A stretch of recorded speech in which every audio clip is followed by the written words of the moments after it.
insya Allah. Insya Allah. Ini kayaknya tim semua juga punya masalah yang sama.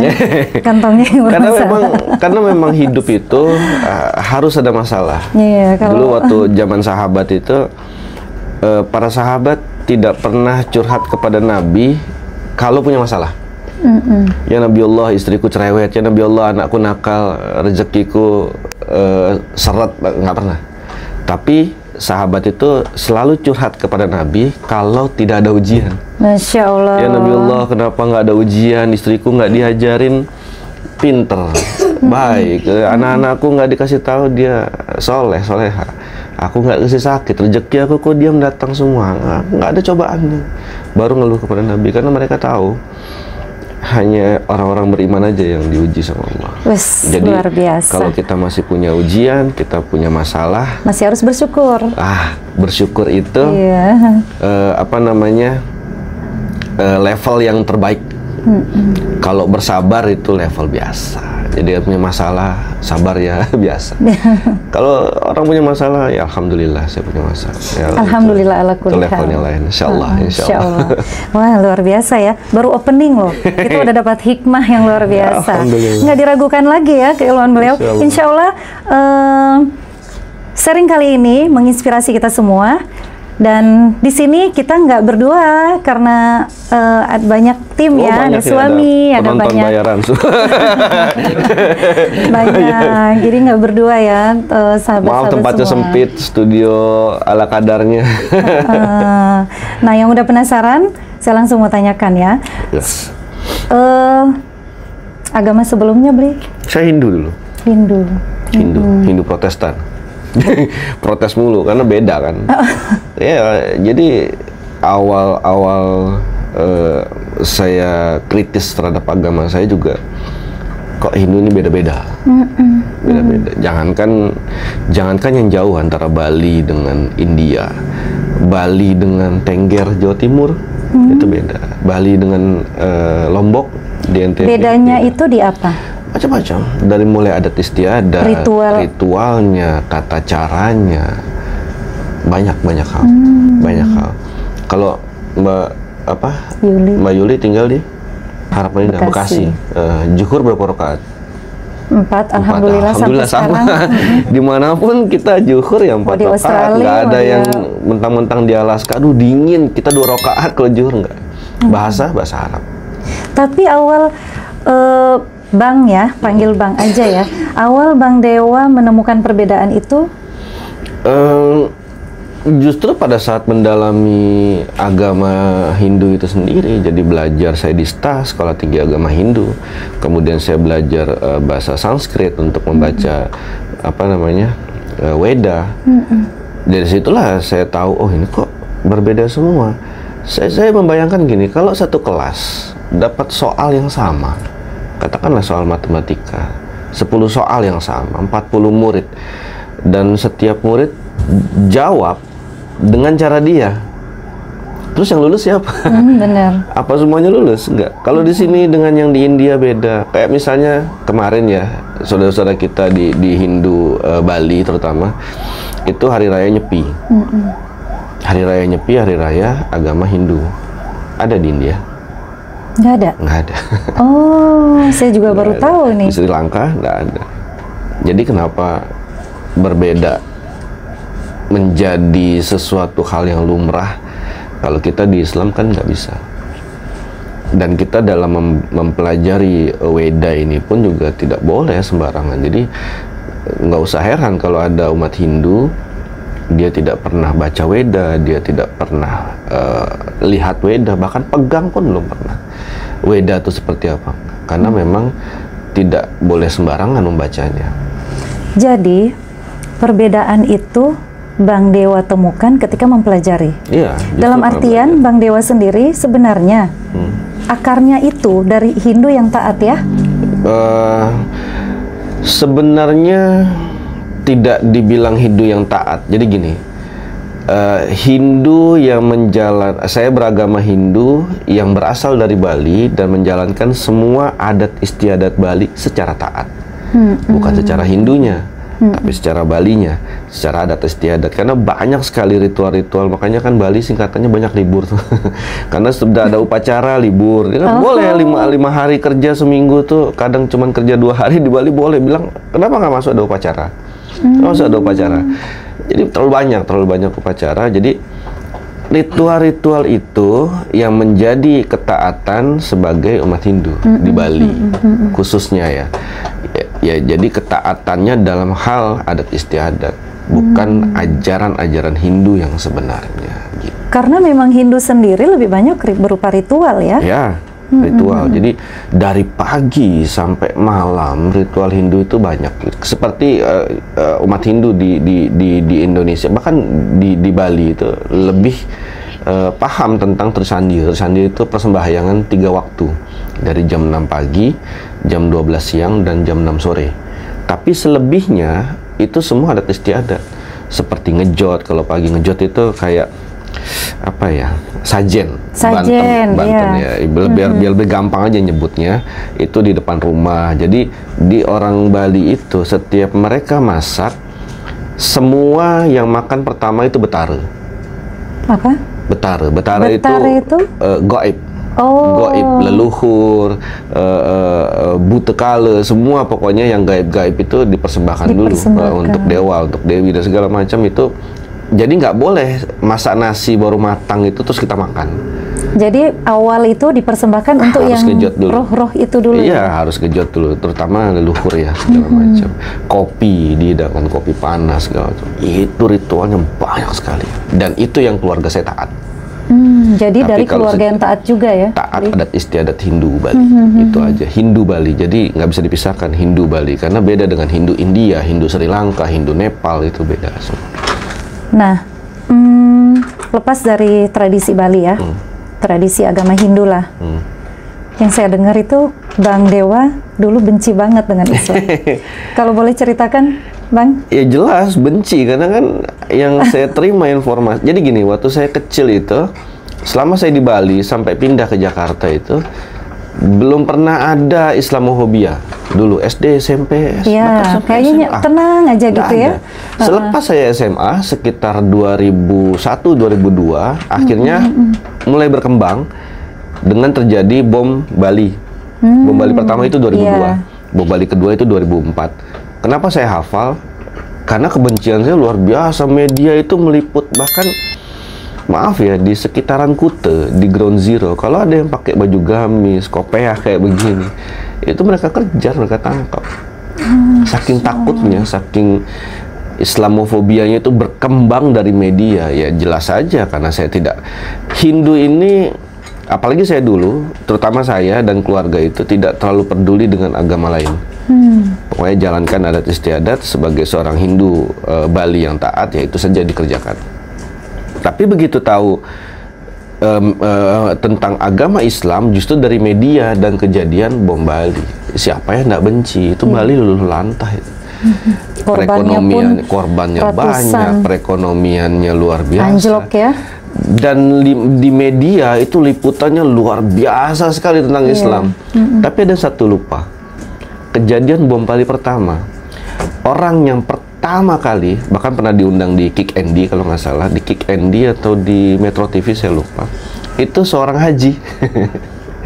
Itu saat semua orang buyar lari ketakutan, Pak Haji ini justru yang masuk sendiri, menyelamatkan korban yang masih hidup, yang luka-luka. Itu nggak ada yang bahas. Nggak ada yang bahas. Padahal di dekat situ, di dekat tempat kejadian bom itu, di Ground Zero yang kita kenal sekarang Ground Zero itu, ada sekitar 200-300 meter itu masjid. Jadi di Bali itu sebenarnya tidak ada masalah tentang apa perbedaan akidah Islam dengan Hindu di masyarakat Bali, nggak ada. Bahkan saya sering diceritakan kalau di Bali itu ada istilah namanya nyameslam. Nyameslam itu, nyame itu saudara, Islam itu Islam, saudara Islam. Bahkan kampung-kampung Islam di Bali kan banyak. Ada kampung Bugis, kampung Madura, kampung Banyuwangi, kampung Jawa Timur, banyak sekali di Bali. Dan mereka itu hidup berdampingan dengan umat Hindu tanpa ada masalah. Nggak ada masalah. Bahkan kalau bulan Ramadan, umat Islam ada beberapa wilayah, nggak semua. Ada beberapa wilayah umat Islamnya dilarang masak. Yang masak saudaranya yang beragama Hindu, dia siapkan sahurnya, dia siapkan berbuka puasanya. Jadi mereka kadang-kadang punya 2 set alat masak. Mereka masih apa namanya, masak babi apa segala macam, itu tidak dipakai kalau dia masak untuk saudara-saudaranya yang Muslim. Sebegitu tinggi toleransinya, luar biasa, ya? Di Bali itu luar biasa. Dan itu hancur sejak ada bom Bali. Ya, media. Jadi media ini yang luar biasa ya. Makanya kita manfaatkan media untuk sampaikan yang benar sekarang. Bukan malah membuat kisruh dan memecah belah umat, insya Allah. Insya Allah. Jadi kalau bilanya ditanya emang kenapa benci Islam, ya memang dari media. Awalnya media, dari situ ya. Media inilah yang membawa pesan yang kurang tepat, dan memang itu dihembuskan memang oleh orang-orang yang memang benci Islam. Jadi saya selalu bilang, Mbak Yuli, pembenci Islam itu nggak banyak, sedikit. Iya, pembenci betul. Islam itu sedikit. Sayangnya mereka banyak uang. Dan dia punya media, jadi dia ajak orang-orang untuk ikut benci Islam. Dikuasai ya. Iya. Dan Islam sendiri pun terpecah-pecah di dalamnya. Banyak yang berpikir begini, begitu. Akhirnya apa, lihat, wah Islam nggak bener, semua umatnya udah teroris lah. Apalagi kalau punya jenggot, celana cingkrang, udah. Saya ke mall bawa ransel gitu ya, saya teriak aja di tengah lobi gitu, Allahu Akbar, saya yakin bubar semua. Pasti. Pun yang Islam, jangankan yang non Muslim, yang Islam pun makan lari. Iya. Karena itulah kekuatan media itu.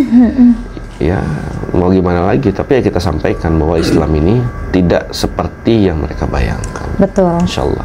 Jadi kita imbangi ya dengan menayangkan hal-hal yang positif tentang Islam. Itulah yang saya kerjakan sebagai mantan mu'alaf.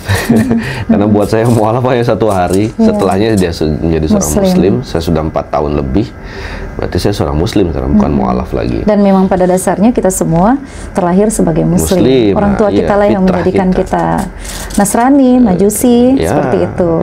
Dari sebegitu bencinya, dan sekarang kita lihat penampilan, bahkan udah sunnah banget nih kalau lihat ya. Itu di titik mana sampai Bang Dewa mulai jatuh cinta dengan Islam? Itu pasti butuh proses yang panjang kan, nggak mungkin dari benci tiba-tiba jadi cinta. 5 tahun lebih, 5 tahun lebih. 5 tahun lebih. Ya, belajar Islam 5 tahun. Makanya saya bersyukur selama belajar Islam di 5 tahun itu Allah nggak cabut nyawa saya. Kalau cabut kan kafir. Iya, insya Allah. Ya alhamdulillah. Jadi ya sejak dahulu zaman sahabat, yang paling benci Nabi siapa? Umar bin Khattab. Sebegitu bencinya. Sekarang beliau meninggal persis ada sebelah Nabi. Masya Allah. Begitu dahsyatnya cahaya Islam, cahaya Allah ini, nggak ada apa-apanya sana pembenci. Bahkan saya pernah ngobrol dengan salah satu guru saya, Ustadz Felix Xiao. Walaupun saya tahu dia nggak mau dipanggil guru, tapi saya bilang bro segala macam. Tapi saya bilang sama Ustadz Felix, dari semua saudara yang betul-betul tidak terima dia Islam, itu kakaknya. Yang lainnya itu so-so aja, biasa-biasa aja yang lainnya. Bahkan banyak yang nerima aja, oh ya saudara saya, adik saya, ponakan saya, sepupu saya sudah Islam, Felix Xiao. Tapi ada satu yang benci sekali, kakaknya. Dan siapa yang bersyahadat paling pertama di antara keluarga Felix Xiao? Kakaknya yang paling benci. Jadi, Masya Allah, apa ya, sampai sebegitu mudah Allah membolak-balikan hati ya.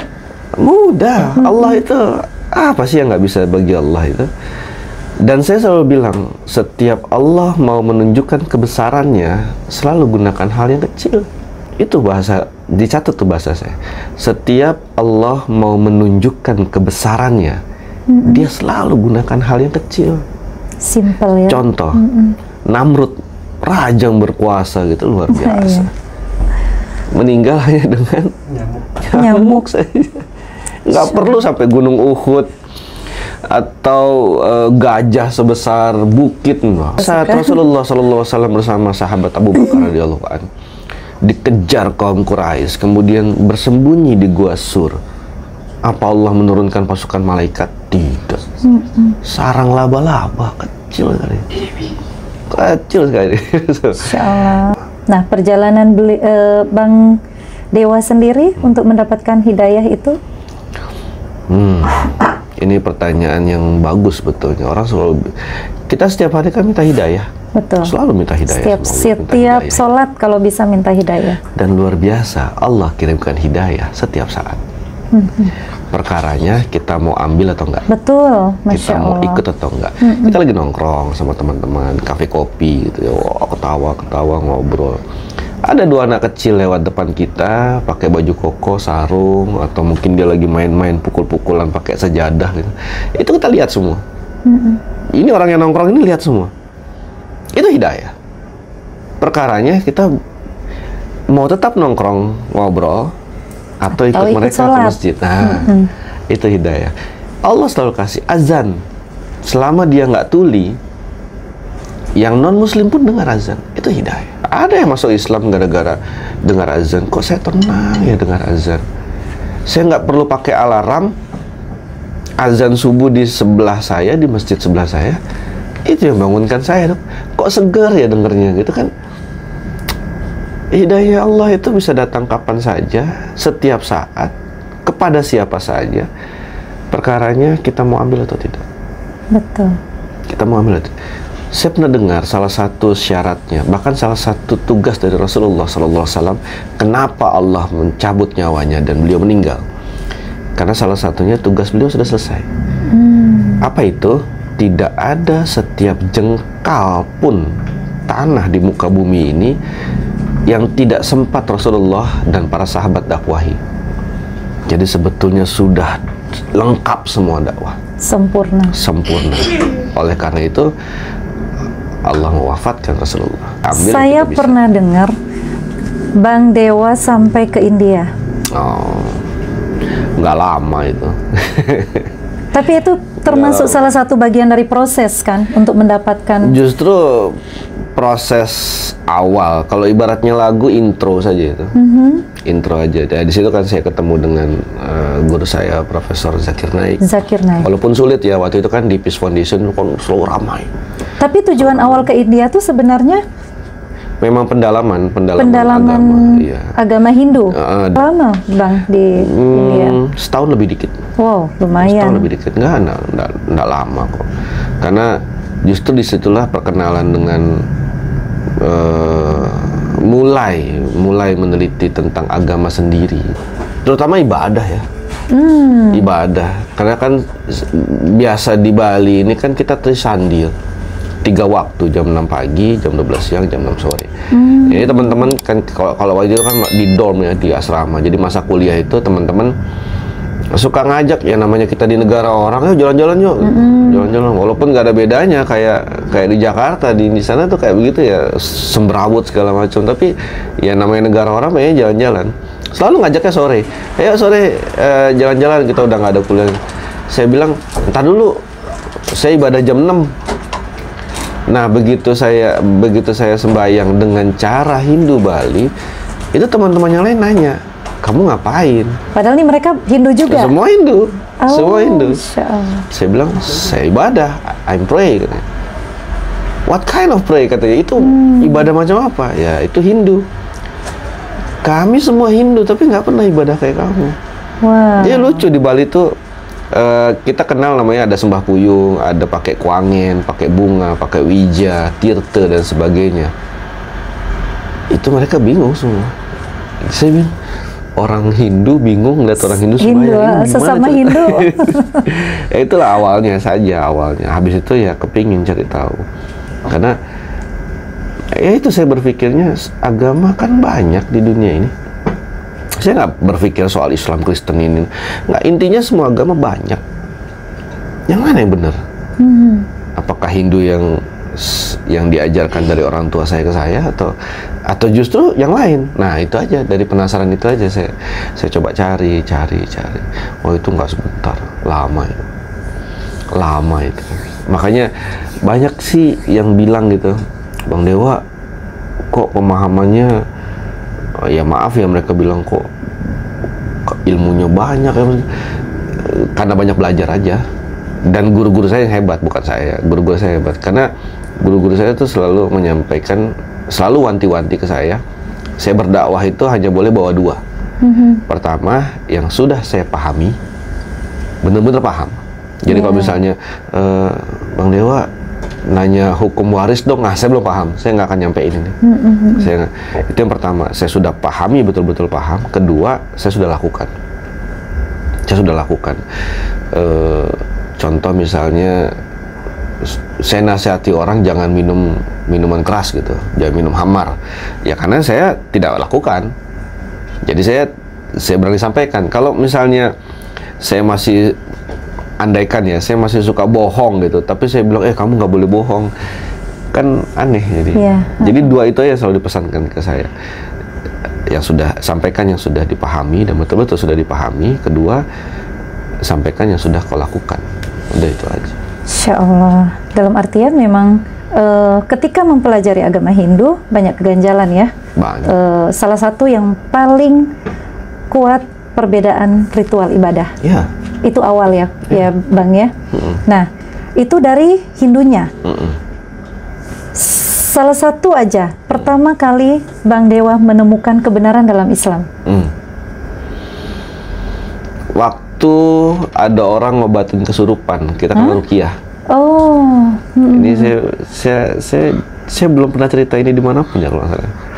Jadi saya bilang ini ada kesurupan, ruqyah dengan bacaan-bacaan Al-Quran. Saya mikir gini, ini makhluk yang tak kasat mata saja dibacakan ayat-ayatnya Allah, mereka takut. Masya Allah. Saya mikir, saat itu udah Muslim?